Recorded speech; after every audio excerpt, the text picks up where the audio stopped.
तो हेलो दोस्तों, आज हम लोग के आए हैं अपना इस चैप्टर का सबसे इम्पोर्टेंट सूत्र जिसको हम लोग कहते हैं लेंस सूत्र। अंग्रेजी में इसको लेंस फॉर्मूला कहा जाता है।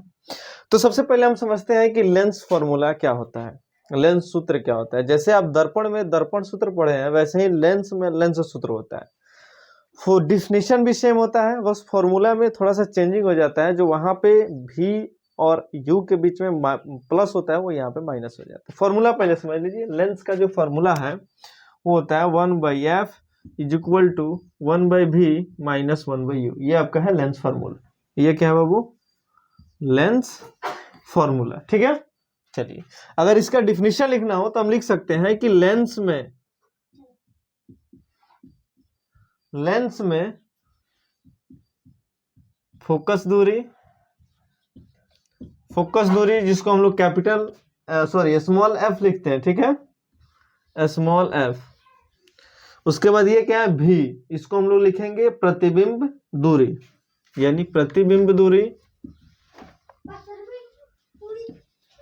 जिसको हम लोग भी से सूचित करते हैं, तथा वस्तु दूरी जिसको हम लोग यू से सूचित करते हैं। इसमें संबंध बताने वाले सूत्र को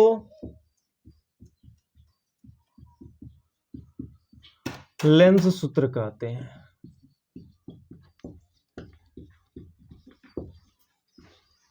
लेंस सूत्र कहते हैं मतलब ये कि लेंस में फोकस दूरी, प्रतिबिंब दूरी तथा वस्तु दूरी में जो रिलेशन बता दे वो लेंस सूत्र है।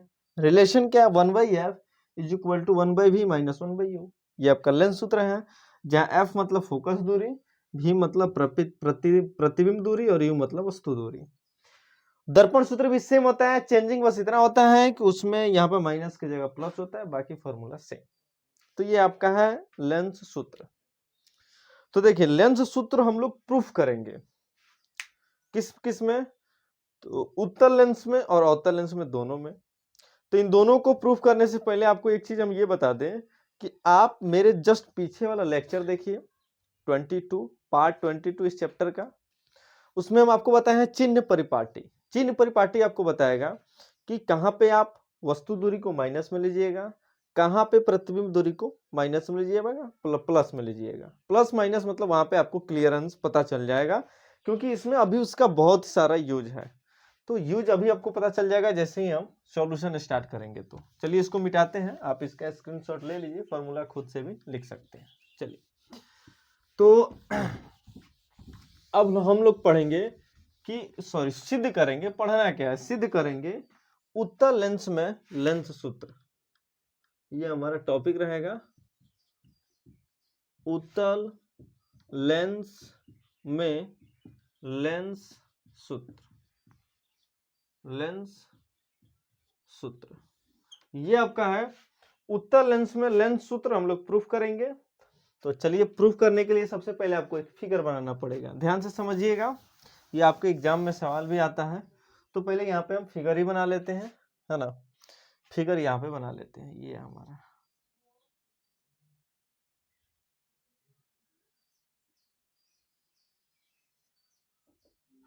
ये हमारा हो गया प्रधान अक्ष, जिसको O लिखा जाता है। ये हो गया मुख्य फोकस F डैश, ये हो गया F, या इसी को F डैश कर लेते हैं। ये F हो गया। ये हो जाएगा हमारा 2F, और इधर हो जाएगा 2F डैश, है ना, 2F डैश। और वस्तु को देखिए, लेंस सूत्र को प्रूफ करने के लिए सबसे जरूरी है फिगर को समझना। अगर आप फिगर को समझ जाइएगा तो लेंस सूत्र भी प्रूफ हो जाएगा एकदम आसानी से। कैसे? सबसे पहले वस्तु को हम अनंत और 2F के बीच में रखते हैं, ये याद रख लीजिएगा। यहाँ पे वस्तु को रखना है ना। उसके बाद प्रधान अक्ष के समानांतर प्रकाश की किरण को भेज देना है। हमने प्रकाश की किरण को भेजा, और ये अपवर्तन के बाद सबको पता है मुख्य फोकस से चली जाती है, तो मुख्य फोकस से चली गई, प्रकाश की किरण ऐसे रिटर्न हो गई। दूसरी किरण को हमको पता है प्रकाशीय केंद्र से भेजेंगे तभी जाके वो क्रॉस करेगी, तो दूसरी किरण को हम प्रकाशीय केंद्र से भेजेंगे तब ये जाके इसको क्या करेगी? क्रॉस करेगी, और तब हमारा बनेगा प्रतिबिंब। प्रतिबिंब ये प्रकाश की किरण है, थोड़ा सा इसको सीधा भेज देते हैं हम, है ना। ये हमारा 2f डैश, यहाँ पे हमारा थोड़ा 2f डैश साइड कर लेते हैं क्योंकि फिगर यहाँ पे बना है।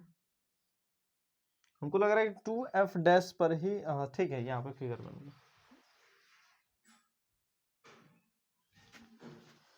ये वस्तु ये इसको बोलते हैं हम, इसका नाम भी देना पड़ेगा ना, ए बी, ये हो गया प्रतिबिंब, इसका नाम हो जाएगा ए डैश बी डैश। इस बिंदु का नाम हो गया एम ओ। ठीक है, सबका फिगर हो गया। फिगर थोड़ा सा समझ लीजिए, फिगर समझना सबसे जरूरी है इस टॉपिक में। हमने सबसे पहले वस्तु को अनंत और 2f के बीच में रखा, इससे प्रकाश किरण को भेजा, तो एक प्रकाश किरण ऐसे द्वारक से टकराने के बाद चली गई मुख्य फोकस से, दूसरी प्रकाश किरण को डायरेक्ट हम भेजे हैं प्रकाशीय केंद्र से, और ये दोनों किरण यहाँ पे जाके क्रॉस कर रही है, तो यहाँ पे बन गया हमारा प्रतिबिंब। तो ये हाइट हो गया प्रतिबिंब का, हाइट ऑफ इमेज HI भी लिख सकते हैं, और यहाँ पे HO भी लिख सकते हैं, लेकिन उसमें हम इसका यूज नहीं है, HOHI का कोई इसका उपयोग नहीं है, क्योंकि वो आवर्धन के फॉर्मूला में हम लोग फिर दोबारा प्रूफ करेंगे उसको। ठीक है, तो ये हमारा बन गया चित्र। अब चित्र में क्या है, अब उत्तल अवतल वस्तु दूरी हमको पता है, रिलेशन बताना होता है, क्या क्या, तो 1/f is equal to 1/v minus 1/u, यही तो है रिलेशन बताना, यही रिलेशन बताना है हमको। ठीक है, तो इस रिलेशन को बताने के लिए सबसे पहले हमको निकालना पड़ेगा फोकस दूरी, उसके बाद निकालना पड़ेगा प्रतिबिंब दूरी, उसके बाद निकालना पड़ेगा वस्तु दूरी। ठीक, तो चलिए यहाँ पे हम सबसे पहले उन वैल्यूओं को लिख लेते हैं। तो अगर हम यहाँ पे फोकस दूरी देखें तो फोकस दूरी हमारा ये होगा, प्रकाशीय केंद्र से लेके यहाँ पे मुख्य फोकस के बीच की दूरी को, जिसको हम लोग लिखेंगे OF डैश। OF डैश यहाँ पे भी लिख सकते हैं, क्योंकि दिख रहा है आप लोगों को, ये OF डैश जो होगा ये फोकस दूरी होगा स्मॉल f, और चूंकि स्मॉल f फोकस दूरी पॉजिटिव होता है उत्तल लेंस का, क्योंकि आपतित किरण की दिशा में है, इसलिए चिन्ह परिपाटी को हम बोले कि ध्यान से समझ लीजिएगा। OF डैश हमारा फोकस दूरी प्लस में आ गया। चलिए इसके बाद क्या है, ये हमारा प्रतिबिंब दूरी। तो प्रतिबिंब दूरी को, प्रतिबिंब कहाँ पे बना है, ये B डैश बिंदु पे, और सभी दूरी को हम लोग ध्रुव से प्रकाशीय केंद्र से मापते हैं, तो प्रकाशीय केंद्र O से लेके B डैश की दूरी जो होगी OB डैश, ये हो गया प्रतिबिंब दूरी, और ये भी प्लस में होगा क्योंकि ये भी आपतित किरण की दिशा में मेजर कर रहा है, क्योंकि आपतित किरण की दिशा ये है और दूरी भी हम लोग इधर ही माप रहे हैं, है ना। अगला लास्ट जो है वस्तु दूरी, तो वस्तु हमारा A पोजीशन पे है, तो O से A यानी OA जो होगा वस्तु दूरी होगा, लेकिन ये माइनस में होगा, ऐसा इसलिए क्योंकि वस्तु इधर है और ये आपतित किरण इधर है, तो प्रकाशीय आपतित किरण के विपरीत दिशा में हम लोग दूरी को माप रहे हैं, ये आपतित किरण की दिशा है, दूरी माप रहे हैं इधर, तो विपरीत है इसलिए माइनस में होगा। ये एक चीज और आप याद रखिएगा कि लेंस या दर्पण की वस्तु दूरी हमेशा माइनस में होती है, तो वस्तु दूरी क्या है आप माइनस लिख सकते हैं। ठीक है, बस ये तीन चीजें लिखने के बाद सॉल्यूशन स्टार्ट होता है, और सॉल्यूशन सबसे पहले स्टार्ट होगा ट्रायंगल से। ट्रायंगल कहाँ पे है, ट्रायंगल आपको मिलेगा AOB, एक मिलेगा A डैश OB डैश, दो ट्रायंगल है। कौन कौन बाबू, एक ट्रायंगल है ट्रायंगल AOB तथा triangle AOB dash, sorry A dash OB dash, ये दोनों त्रिभुज दोनों समरूप हैं, दोनों त्रिभुज आपस में समरूप हैं। समरूप कैसे ये भी समझ लीजिए, अब ये नहीं बताया जाएगा यहाँ पे, इतना चीज क्लियरेंस करेंगे टॉपिक लंबा हो जाएगा। अब ये हम लिखेंगे कि यहाँ पे ये 90 डिग्री का एंगल है A पर, यहाँ पे B डैश पे 90 डिग्री का एंगल है, तो एक एंगल बराबर हो गया, है ना। फिर दूसरा चीज हम ये लिखेंगे कि यहाँ पे इस ट्रायंगल में AOB है और यहाँ पे A डैश, तो ये जो है ये कोण इस कोण के बराबर है शीर्षाभिमुख कोण से, क्योंकि दो लाइन जब एक दूसरे को क्रॉस करती है ऐसे, तो उसके ये कोण इस कोण के बराबर होते हैं। तो त्रिभुज के जब दो एंगल बराबर हो जाते हैं तो तीसरा एंगल भी आपस में बराबर होता है, तो एंगल से ये दोनों त्रिभुज समरूप हो जाएंगे। और समरूप होने की विशेषता ये है कि उनके भुजाओं का रेशियो जो होता है वो बराबर हो जाता है। भुजाओं का अनुपात, कैसा अनुपात? तो यहाँ पे ए बी, ये ए बी बटा ये ए डैश बी डैश, संगत भुजाओं का अनुपात ए बी बटा ए डैश बी डैश। ये एक संगत भुजा हो गया। दूसरी संगत भुजा क्या होगी? तो दूसरी संगत भुजा हम ओ ए को लेंगे, ओ ए। ओ ए इसलिए क्योंकि ओ ए को देखिए यहाँ पे हम लिखे हैं ओ ए को माइनस यू के रूप में, इसलिए ओ ए लेंगे, ओ बी नहीं लेंगे क्योंकि ओ बी कोई डिस्टेंस नहीं है। इस चीज को ध्यान देना है। त्रिभुज की दो संगत भुजाओं के अनुपात को आप बराबर कीजिएगा तो एक भुजा तो आपका ए बी हो गया इस त्रिभुज का, तो इस त्रिभुज का ए डैश बी डैश, ठीक है। दूसरा हम क्या लेंगे? ओ ए, क्योंकि ओ ए यहाँ पे है, और इसमें लेंगे ओ बी डैश क्योंकि यहाँ पे ओ बी डैश भी है, तो यहाँ पे हो जाएगा ओ बी डैश और ये हो जाएगा समीकरण 1। यहां तक क्लियर? भुजाओं का अनुपात बराबर। दूसरा त्रिभुज क्या लेंगे हम?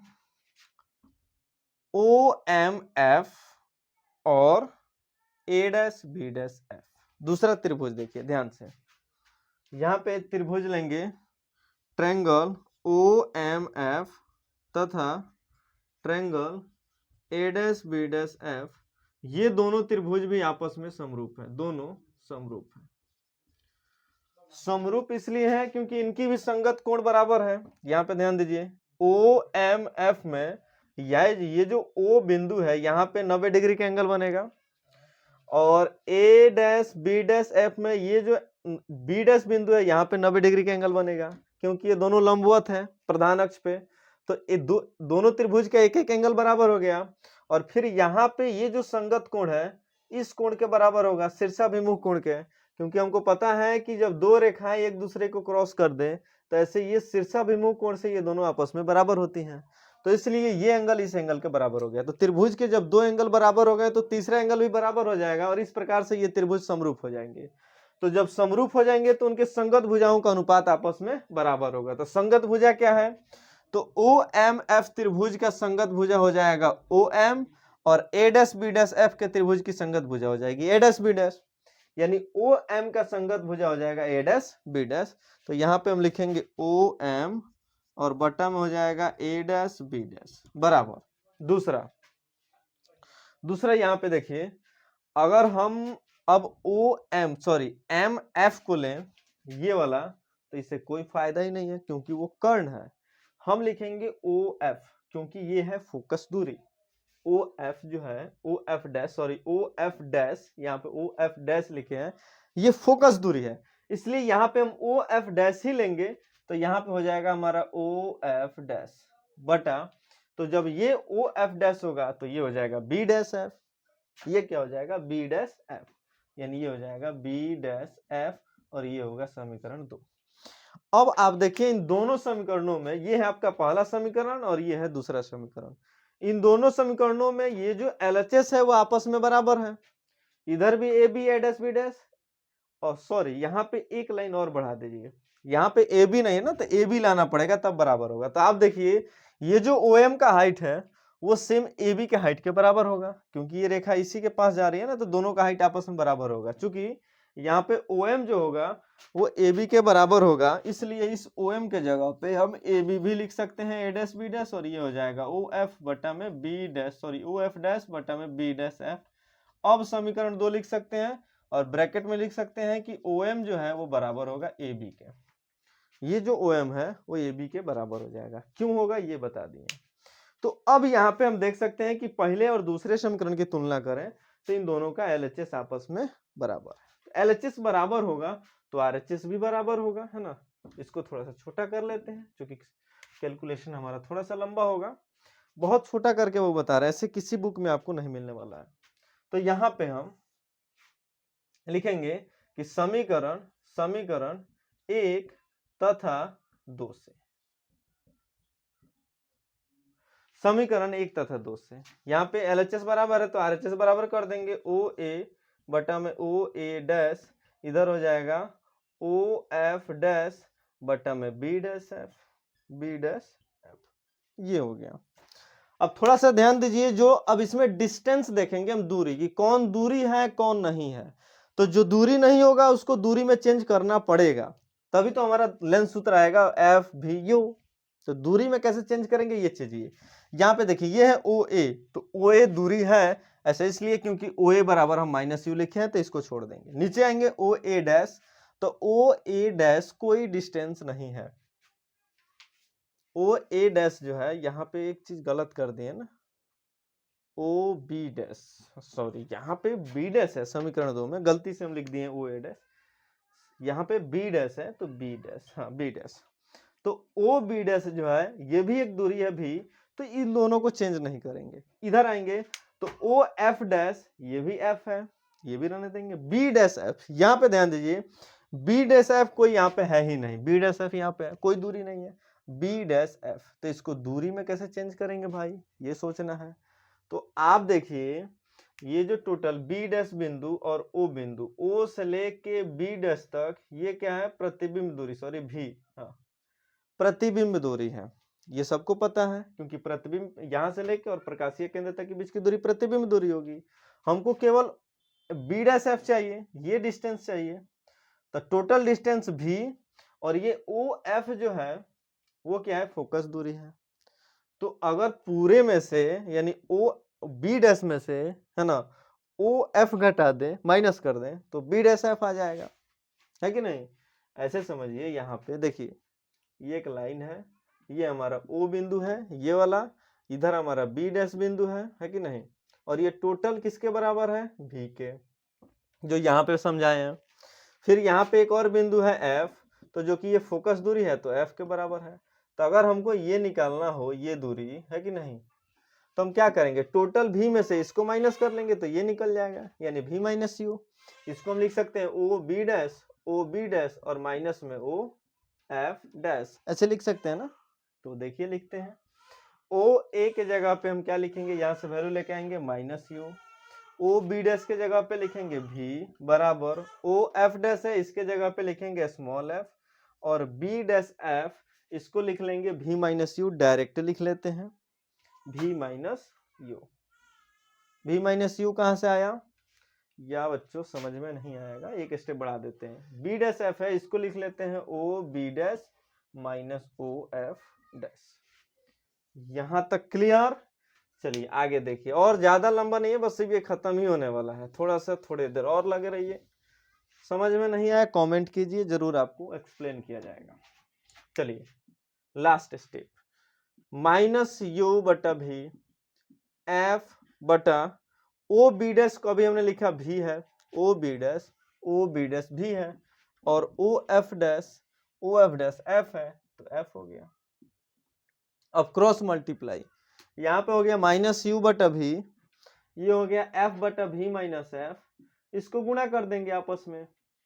तो चलिए भी में जब एफ से गुणा होगा तो भी एफ, भी में एफ से गुणा होगा भी एफ, है ना, और जब माइनस यू में भी से गुणा होगा तो माइनस यू भी, और माइनस यू में माइनस एफ से गुणा होगा तो प्लस यू एफ, ये हमारा वैल्यू आया।